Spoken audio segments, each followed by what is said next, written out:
The sky over Germany trembles at 25,000 feet.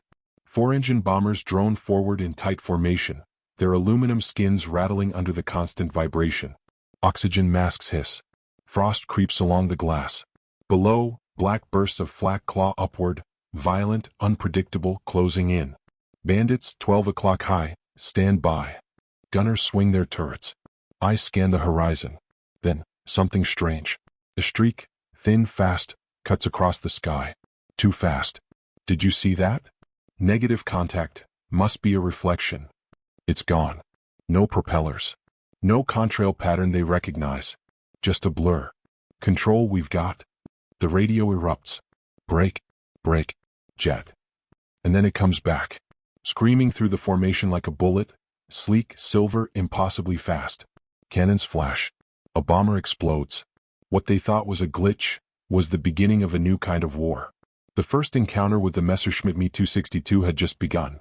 And nothing in the sky would ever feel the same again. The formation tightens instinctively. Pilots nudge their controls, pulling closer together as the flak thickens, black explosions blooming like deadly flowers around them. The sky isn't empty anymore. It's alive. Violent. Unforgiving. Inside the bomber, the noise is constant. Engines roar. Metal vibrates. The intercom crackles with clipped, tense voices. Stay in formation. Hold steady, almost on target.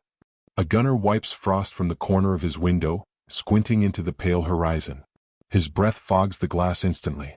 Then, there it is again. A flash. Not below. Not above. Through them.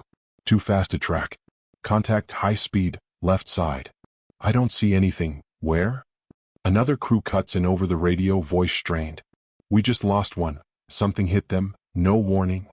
Silence follows. Not confusion anymore. Fear. The formation begins to ripple. Not breaking, but no longer steady. Pilots are searching now. Gunners are swinging wildly, trying to lock onto something that refuses to stay still. Then the sound arrives. Not the deep, throbbing growl of piston engines. Something sharper. A high-pitched scream, like tearing metal. And suddenly it's there. A sleek shape slices across the sky. Clean wings, no propeller, no visible effort holding it aloft. It doesn't look like it belongs in this war. It looks ahead of it. The Messerschmitt Me 262 doesn't circle. It doesn't hesitate. It attacks. Cannons ignite in a brief, violent burst. A bomber's fuselage erupts, shrapnel spinning into the void. We're hit, we're hit. The radio dissolves into chaos. Break formation. Stay together. Where is it? But that's the problem. It's already gone. No trailing smoke. No looping turn. No chance to follow. Just absence. And the growing realization that something has changed. The rules they've relied on, the patterns, the tactics, the instincts, no longer apply. Because this enemy doesn't fight like the others. It doesn't need to. Somewhere in the formation, a pilot grips the controls tighter than before, scanning the empty sky with a new kind of dread. Not of what he can see, but of what he can't. And as the bombers press forward, wounded, shaken, but still moving, one thought settles in, cold and undeniable. This wasn't a fluke. This wasn't a mistake. This was something new. Something faster than fear. And it was waiting for them to come back. By 1944, the air war over Europe had reached a brutal stalemate. American heavy bombers, B-17s and B-24s, pushed deeper into German territory with increasing confidence. Long-range escort fighters like the P-51 Mustang had finally closed the gap, giving bomber crews a fighting chance against the Luftwaffe. But Germany was running out of time. Factories were burning. Oil supplies were collapsing. Allied air superiority was tightening like a noose. The Luftwaffe needed something radical. Not an improvement. A revolution. That revolution came in the form of the Me 262, the world's first operational jet-powered fighter. It wasn't just faster. It was untouchable. Gear technical superiority. The Me 262 shattered every assumption pilots had about aerial combat. Top speed, over 540 miles per hour. That was nearly 100 to 150 miles per hour faster than the fastest Allied fighters. In a dogfight, speed is life. And the Me 262 had more of it than anything in the sky.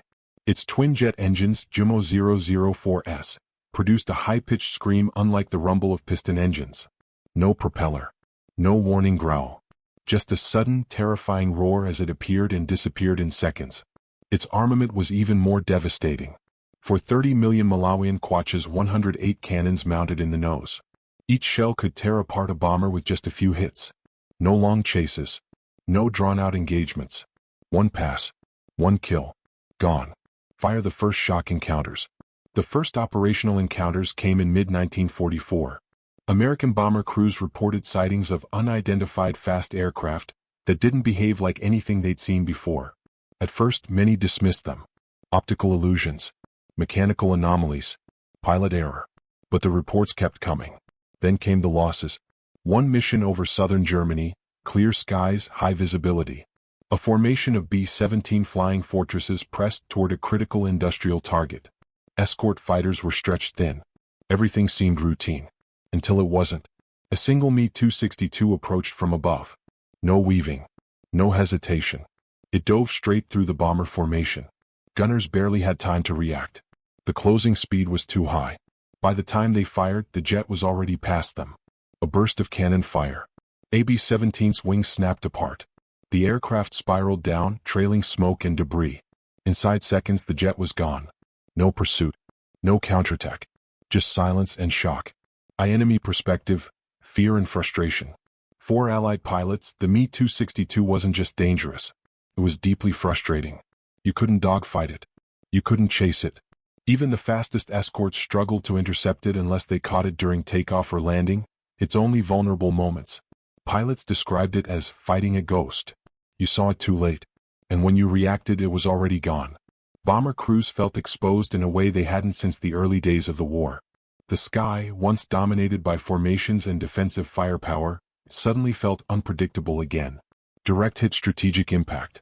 Despite its overwhelming advantages, the Me-262 came too late, and in too few numbers, to change the outcome of the war.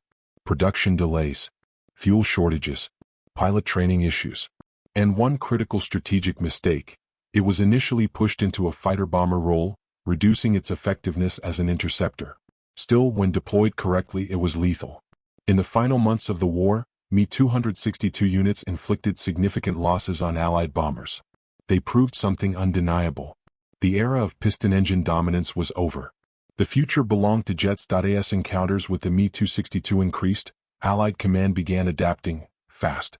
Intelligence units prioritized reports of jet sightings. Patterns were mapped. Airfields suspected of housing these aircraft became high-value targets. Pilots were briefed with new instructions. Do not pursue in level flight. Do not attempt prolonged engagement. Attack only when the jet is vulnerable. Because for all its speed and firepower, the Me-262 had weaknesses. Its engines were fragile. Acceleration was slow compared to piston fighters at low speeds. During takeoff and landing, it was exposed, predictable. And that's where Allied pilots struck back. P-51 Mustangs began patrolling near known jet bases, waiting, watching, timing their attacks with precision. When a Me-262 descended to land, fast, committed, unable to maneuver freely, that's when they moved in. Quick strikes, short bursts, then disengage. It wasn't a fair fight, but it was the only fight they could win. Even so, every encounter carried risk. Because if the jet pilot saw them first, if he had altitude, speed, and initiative, the outcome was almost always the same. A flash, a strike, and another aircraft lost to something that still felt unreal. The war would end before the Me-262 could reach its full potential.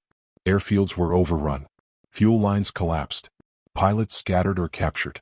What could have been a decisive weapon became, instead, a glimpse of what was coming. But that glimpse was enough. The Me-262 didn't just fight in World War II. It rewrote the rules of aerial combat. Every jet fighter that followed, every supersonic interceptor, every modern air superiority aircraft, traces its lineage back to that moment in 1944, when something impossible tore through the sky. When speed outpaced reaction. When technology outran tactics.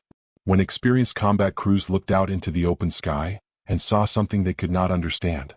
They called it a glitch. But it wasn't. It was the future, arriving too fast to stop, too powerful to ignore. And for those who faced it in the frozen air above Europe, it was the moment they realized the war had already begun to change. Forever. In the final months of the war, the skies over Europe became a strange collision of eras. On one side, massive bomber formations, propeller-driven fighters, tactics refined through years of brutal combat. On the other, brief, violent appearances by machines that seemed to belong to a different time entirely. The Me-262 was never deployed in the numbers Germany needed. It never achieved the air dominance its designers envisioned. Logistics failed it. Leadership misused it. Timing betrayed it. But none of that erased what it proved. For those who saw it, really saw it, streaking across the sky with impossible speed, it left a mark that went beyond statistics or strategy. It changed perception. Pilots who survived encounters with the jet didn't just report a new enemy. They described a new reality, where reaction time shrank to seconds, where positioning mattered more than maneuvering, where speed alone could decide life or death. After the war, both sides rushed to study the technology. Captured jets were examined. Engines were reverse-engineered. Designs were copied, refined, and pushed further. The lessons of the Me-262 didn't end in 1945. They accelerated.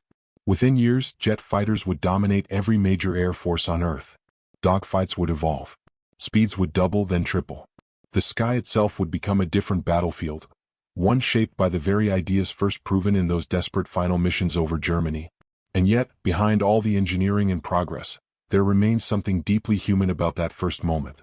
That instant when trained, experienced crews, men who had faced everything war could throw at them, looked out into the open sky and hesitated.